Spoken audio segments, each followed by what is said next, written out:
dan memiliki dua perwujudan, yaitu manusia yang bisa menari, dan setiap ia menari, para lembut lain juga pasti akan berdatangan untuk menyaksikan dan berwujud setengah ular kalau egonya lagi muncul atau dia sedang marah.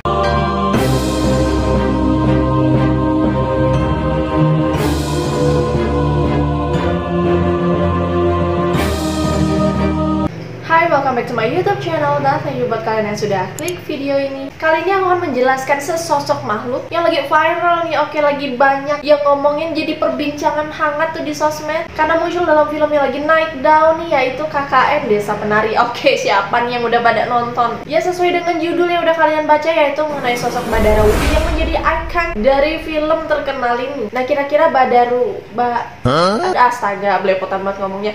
Kira-kira Badarawuhi, oke, ini beneran ada nggak sih? Terus sebenarnya ini sosok makhluk apa sih?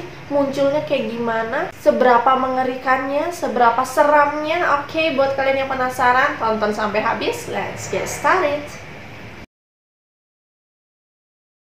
Nah, jadi asal-usul dari sosok Badarawuhi ini, konon dulu ya, ada seorang perempuan yang berambisi banget untuk menjadi seniman gitu ya, khususnya menjadi seorang penari. Dan nggak cuma itu, dia juga berambisi untuk menjadi kaya raya. Oke, jadi seniman, khususnya penari yang kaya raya dan terkenal. Dan ambisinya yang nggak terbendung inilah yang membuat dia akhirnya memutuskan untuk membuat perjanjian gaib, dimana dia ini harus bertapa di pantai selatan gitu kan ya. Dan yang namanya membuat perjanjian itu kan nggak gratis gitu lah ya. Dan bener aja, dia ini harus menumbangkan keluarganya, orang-orang terdekat, dan juga di akhir tuh pas dia meninggal, Sukmaya ini akan dibawa ke Laut Selatan untuk menjadi abdi kidul atau pengikut kerajaan Laut Selatan. Terus singkat cerita, oke, jadi nggak sia-sia nih dia melakukan perjanjian itu. Dia menjadi penari yang kaya raya, terkenal bahkan sampai ke kalangan bangsawan. Tapi di sisi lain juga keluarganya satu persatu berjatuhan karena dijadikan tumbal. Dan di akhir saat dia meninggal nih, bener aja, Sukmaya ini diambil dan menjadi abdi kidul. Nah, pas sudah jadi abdi kidul, dia ini bertugas untuk mengiringi Senopati Kidul, yaitu Ratu Sarpamara, ke sebuah sendang,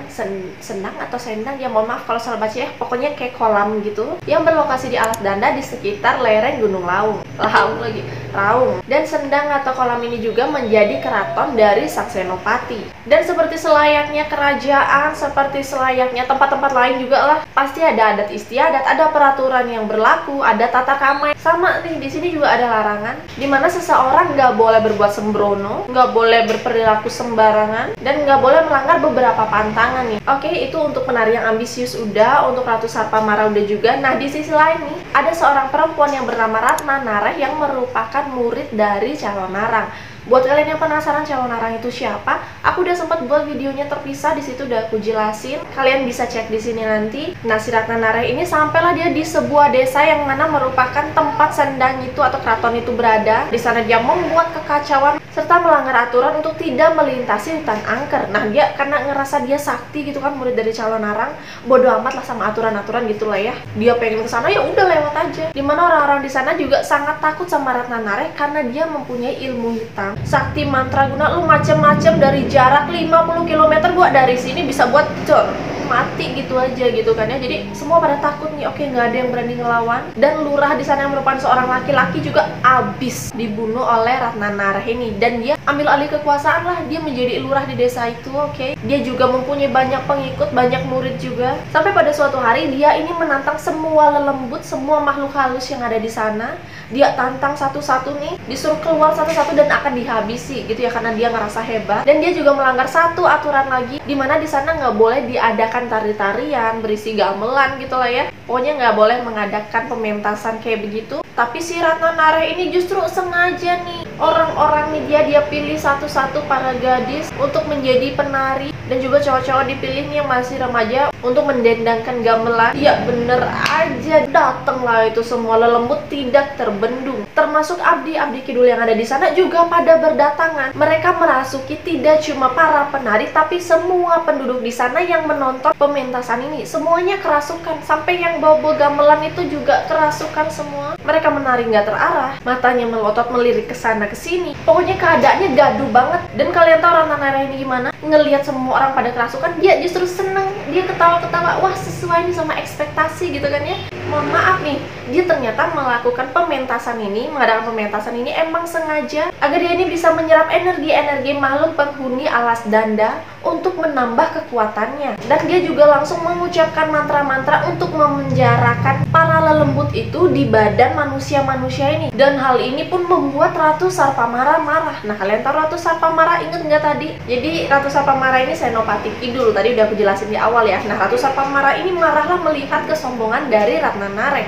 Dia datang ke hadapan Ratnanareh, keduanya ini saling tatap-tatapan, tapi nggak ada satupun pergerakan. Nah, walaupun secara kasat mata mereka ini cuma diam, tapi sebenarnya ilmunya mereka lah yang saling bertarung nih, yang nggak kelihatan. Sampai akhirnya Ratnanareh ini berhasil dikalahkan dan dilarang untuk mendekati para manusia. Jadi dia diperangkap di hutan-hutan, gua-gua, dan di lereng dekat daerah sana. Dan setelah urusan sama Ratnanareh ini beres, dia pun menghilangkan mantra-mantra yang digunakan oleh Ratnanareh ini untuk memenjarakan para lembut di tubuh manusia. Oke, semuanya udah disembuhkan gitu kan ya. Para lembut juga udah kembali ke alamnya, oke. Tapi sayangnya nih ada satu tubuh manusia yang mana makhluk halusnya atau lembutnya ini nggak mau keluar gitu dari tubuhnya. Dia diusir pakai cara gimana pun, pokoknya tetap lembut ini mau diam di tubuh manusia. Nah, hal ini pun membuat Ratu Sarpamara ini marah dan terpaksa harus menghancurkan raga manusia ini biar si lelembut ini bisa keluar gitu. Jadi ternyata satu lelembut yang nggak mau keluar ini merupakan salah satu abdi kidul